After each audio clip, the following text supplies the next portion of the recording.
domestique, c'est l'ensemble des tâches domestiques, c'est-à-dire le nettoyage, laver le linge, s'occuper des enfants, toutes les tâches autour de l'occupation des enfants, voire des personnes âgées. C'est une des rares catégories d'emploi, je pense même que c'est la seule, où l'inspection du travail ne peut pas vérifier les conditions de travail.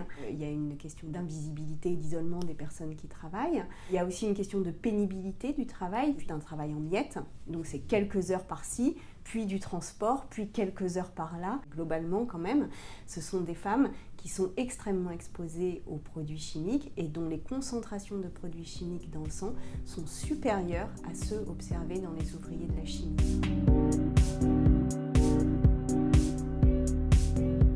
Les femmes font à peu près une journée de plus par semaine de travail domestique que les hommes. Les hommes ont fait quelques minutes de plus de travail domestique depuis les années 70, alors que les femmes, elles, continuent à avoir l'essentiel de la charge. Donc c'est une journée de travail par semaine en plus, c'est énorme. Dans les couples dans lesquels les deux personnes travaillent, hommes et femmes, eh bien, une des manières de régler les conflits autour du travail domestique, c'est de recourir à une femme de ménage. Ça apaise les tensions et du coup ça permet aux femmes de diminuer une partie de leur travail domestique. Je tiens cependant à dire que dans les couples, quand on regarde le temps de travail domestique avant et après le recours à une femme de ménage, on s'aperçoit que certes ça diminue pour le couple employeur le temps de tâches domestiques, ça c'est indéniable, mais petite cerise sur le gâteau, ça le diminue plus pour les hommes que pour les femmes. Il y a beaucoup de débats, il y a beaucoup de controverses et de contradictions et c'est un débat qui est assez violent en fait dans les sphères féministes.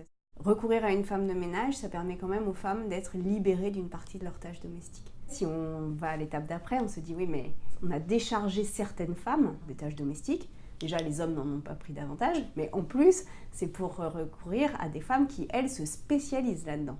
On se dit, ces personnes-là, finalement, elles ne pourraient pas avoir d'autre travail que celle-ci. Donc, quelque part, c'est aussi leur donner un pouvoir économique qu'elles n'avaient pas avant, donc un pouvoir de négociation, donc un pouvoir d'insertion sociale. Encore une fois, si on fait l'étape d'après de ce raisonnement, on se dit, est-ce que finalement, il est juste que ces personnes soient enfermées dans ces emplois-là? Est-ce qu'on peut tenir ce discours si derrière, on ne prévoit pas aussi les modalités de sortie de ces emplois? Or, quand on est une femme de ménage, eh bien, en fait, on n'utilise plus d'ordinateur, on n'écrit plus, on lit assez peu, et du coup, il y a une sorte d'enfermement et d'éloignement des nouvelles modalités de travail.